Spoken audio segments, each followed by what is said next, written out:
Welcome to today's Explainer. We're jumping right into a seriously fascinating philosophical framework by a thinker named Xu Feng. Today we're unpacking the fundamental forces that drive our entire existence, and, more importantly, looking at how this source material suggests we can actually transcend them. Whether you've been, agonizing over the deeper meaning of your daily routine, or you're just hunting for a fresh perspective on human motivation, this framework is a total game changer for how we view our lives. So let's start right off with Section 1, the daily grind, survival and struggle. The text poses a really fundamental question here. What actually promotes everyone to live day by day? I mean, it forces us to just stop and reflect on the absolute baseline of our existence. Why are we always running around, day in and day out, trying to solve these never-ending problems? Eating, getting clothed, finding shelter, dealing with transportation. We spend literal decades just running in these circles. But why? Well, to understand that, we have to look at this concept called tathaga. According to the framework, this is basically the original designed nature. Think of it like a background program that's been running since the very beginning of creation. It literally compels all life, whether we like it or not, to run in circles just for survival. It totally reframes our daily struggle. It means feeling exhausted by the grind isn't some personal failure on your part. Actually, scratch that. It's more like a reluctant, almost tragic built-in program that every single one of us is subjected to from the second we're born. And being stuck in that programmed state of constantly running around brings us to Section 2, the realm of necessity, the inescapable cycle. The source brilliantly maps out the inescapable cycle of this realm in a closed four-step loop. You've got Step 1, birth, then Step 2, survival and struggle, moving into Step 3, aging and sickness, and finally, Step 4, death and reincarnation. It's this continuous loop where life just blooms and fades exactly like flowers, only to return to the starting point decades or even centuries later to begin the whole shebang all over again. But here's the kicker. As long as we're trapped in this cycle, kind of floating up and down between sorrow and joy, we aren't alone. We have companions, but they definitely aren't the kind you want to invite over. We're talking about trouble, pain, worry, anxiety, and fear.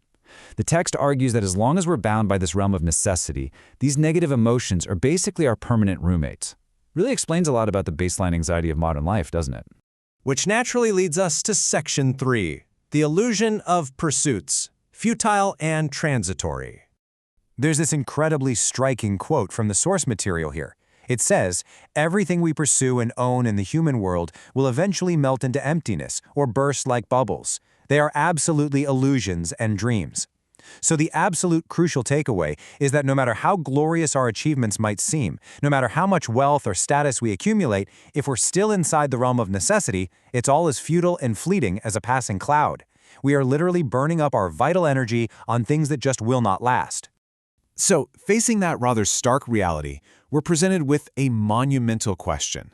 If everything in the human world eventually disappears without a trace, what is actually worthy of being pursued? What on earth is worth all that effort? Well, we're faced with a pretty clear-cut choice. On one hand, we can just swim with the tide into eventual silence, apathetically ignoring truth and beauty and kindness, because hey, it all vanishes into nothingness anyway. Or we can make a deliberate choice. We can choose to move firmly toward a realm that completely exceeds time and space.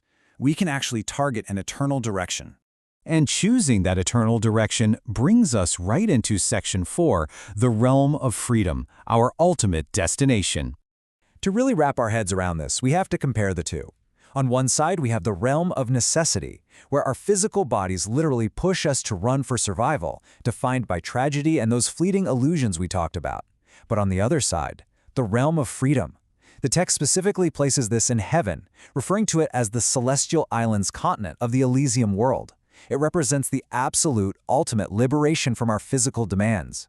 It's a night and day contrast showing exactly what we're trying to escape and the transcendent alternative that's waiting for us.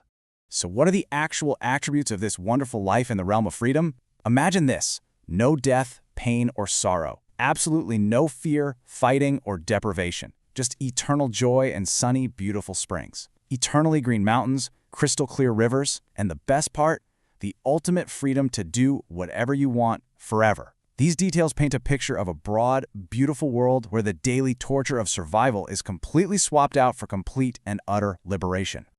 Okay, we know the trap. and we clearly see the destination. Let's look at Section 5, Finding Persistent Motivation, Bridging the Gap. How do we actually get there? The secret sauce is persistent motivation. The text defines this as the continuous longing and pursuit of a wonderful life, and it serves as the absolute only pathway to the realm of freedom. This right here is the core thesis of the entire framework. Keeping our eyes firmly locked on this eternal goal is the one mechanism that lets us actually enjoy the journey, taste the joys along the tortuous road of life, and ultimately break out of that endless cycle of reincarnation. But, and this is a big but, we have to beware of sluggishness. The text gives a pretty severe warning that delaying on the road leaves you powerless, just sighing before the sea, until you're eventually pulled right back into the realm of necessity.